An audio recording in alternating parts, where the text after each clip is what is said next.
Hi everybody అండి. నాకు ఈ సినిమా చూడగానే నాకు అనిపించింది ముందు విశ్వనాథ్ గారి సినిమాటోగ్రఫీ. ఇమీడియట్గా ట్వీట్ చేశాను నేను, మీరు చూసుంటారు సార్. మార్నింగ్ లేవడంతోనే ఆ ట్వీట్తోనే సార్ నిజంగా ఒక్కొక్క ఫ్రేము ఒక్కొక్క వాల్ పేపర్ లాగా ఒక స్క్రీన్ సేవర్ లాగా చేసే ఎక్సలెంట్. ఎందుకంటే మనం పెద్ద పెద్ద పేర్లు వింటుంటాం తప్పించి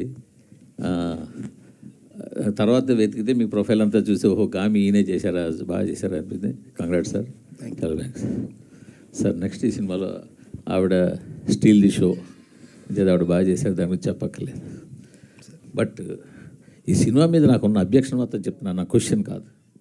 ఆవిడ ఇందాక స్టేజ్ మీద ఒక్కొక్కరిని పిలిచినప్పుడు సుద్ది అయోధ్య గారు రండి ఏదో క్యారెక్టర్ పేరుతో పిలిచారు.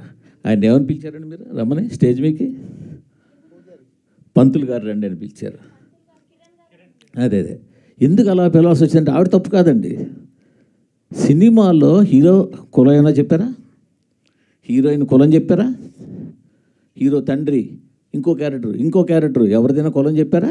అంటే ఒక రేప్ చేసే విలన్ క్యారెక్టర్ చూపించాల్సి వస్తే మీకు బ్రాహ్మణ్ కావాల్సి వచ్చిందా ఏంటనేది?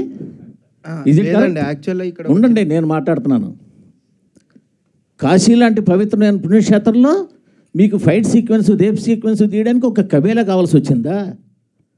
కాశీ లాంటి ఒక పుణ్యక్షేత్రంలో ఒక పంతులు ఒక ముస్లిము కలిపి రేపు సీన్కి అసిస్ట్ చేసినట్టు తీయాల్సి వచ్చిందా? ఏంటండి మైండ్ సెట్? ఏమి ఓ కాపు కమ్మ రెడ్డి బ్రాహ్మణ్ చెప్పలేపారా హీరోని? లేదు ఇంకోటి చెప్పలేపారా? యాక్చువల్గా క్యారెక్టర్ పేరు పోనీటేల్ గాయ్ అని ఉంటుంది sir, but I don't know who has given that name. అది తప్పుగా ఇచ్చారు. అక్కడ ప్రొజెక్ట్ చేయడం కూడా అలాగే ప్రొజెక్ట్ చేశారు కదా సార్. క్యారెక్టర్ పేరు హారతికి రావాలి, హారతి టైం అవుతుంది అని చెప్పి. అంటే నేనేమంటానంటే మీరు ఇప్పుడు ఒక పర్సన్ టార్గెట్ చేయాలనుకున్నప్పుడు చేస్తే చేయండి, అది మీ ఇష్టమే కాదనంటల్లా. నేను ఇది ఎక్కడైనా ఒక ఇండికేషన్ ఇచ్చారా? ఒక ఇంటి పేరు చెప్పారా? అయ్యో హీరో ఈ హీరో ఇప్పుడు ఆయన పేరు హనురెడ్డి, బట్ సినిమాలో అయితే రెడ్డి కాదు కదా. చెప్పడంలో మేబీ ఆయన రైటరు, ఆయన ఇంగ్లీష్ కాదు కదా. ఆవిడ శుద్ధి ఏజ్ ప్రపంచంలో దేనికైనా ఉండొచ్చు. కరెక్టే సార్. అక్కడ వాళ్ళకి ఇవ్వడం అంటే మేబీ తప్పుగా ఇచ్చారేమో. బట్ మీరు కాశీలాంటి పుణ్యక్షేత్రంలో తీస్తున్నారా? అక్కడ కబేళ పెట్టి కబేళలో రేప్ సీన్ ఫైట్ సీన్ పెడతారా? అక్కడ యాక్చువల్గా sir there are lot of people are there sir అక్కడ, what we have studied sir. ఇంక మీరు ఎన్ని చెప్పినా అది ఎక్స్క్యూజ్ కాదండి. ఈవెన్ డైరెక్టర్ వస్తే నేను యాక్చువల్గా డైరెక్టర్ ఇది అడగడానికి కోసం వచ్చాను నేను. ఓకే ఓకే కాదండి, అది ఏంటది? ఇదే తీయండి, ఇంకొక క్యారెక్టర్ ఇంకో క్యాస్ట్ పెట్టి అప్పుడు తెలిసి ఉండేది. సార్ మూర్తి గారు వన్ సెకండ్ మా డైరెక్టర్ రైటర్ కాబట్టి ఆయనకు ప్రతిదానికి ఒక బలమైన కారణం ఉంటుందండి. దయచేసి మీరు నిజంగా ఆయన అడిగితేనే బెటర్ అండి. అంటే మీకు లైవ్ అందరూ చూస్తున్నారు, అందరిలోకి వెళ్తుంది, ఆయన చూస్తాడు, ఆయన కారణం నేను చెప్పుండొచ్చు, వేరే సంగతి. బట్ నేనైతే చెప్తున్నా సార్, రెండు అబ్జెక్షన్స్.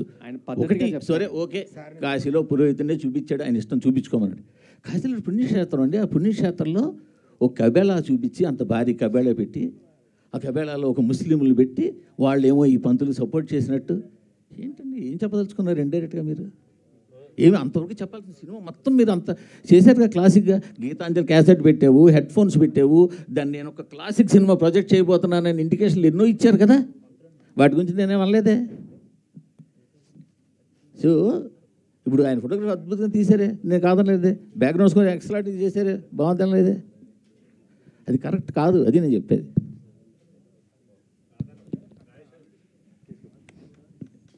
అనంత్ గారు, ఈ సినిమాలో ఒక యాక్షన్ బ్లాక్ ఉంది. లైక్ ఇబ్బంది పడ్డారా చేసేటప్పుడు, లేదంటే ఛాలెంజింగ్గా తీసుకొని చేశారా? ఎందుకంటే స్క్రీన్ మీద మంచి రెస్పాన్స్ వచ్చింది ఆ యాక్షన్ ఎపిసోడ్స్. యాక్చువల్లీ అది ఫస్ట్ డే అదే షూట్ చేశా, ఫైట్ సీక్వెన్స్.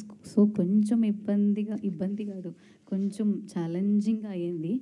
కానీ ఐ థింక్ ఆ ఫైటర్స్ అయినా మనం ప్రాక్టీస్ కూడా చేసా. So it was actually comfortable. దానికి సంబంధించి మీకు వచ్చిన బెస్ట్ కాంప్లిమెంట్ ఏంటి? అంటే థియేటర్స్లో మంచి రెస్పాన్స్ వచ్చింది అది యాక్షన్ బ్లాక్కి. సో మీకు వచ్చిన బెస్ట్ కాంప్లిమెంట్ ఏంటి? చాలా కాంప్లిమెంట్స్ వస్తున్నాయి. ఐ థింక్ ఫైట్ సీక్వెన్స్ గురించి అందరూ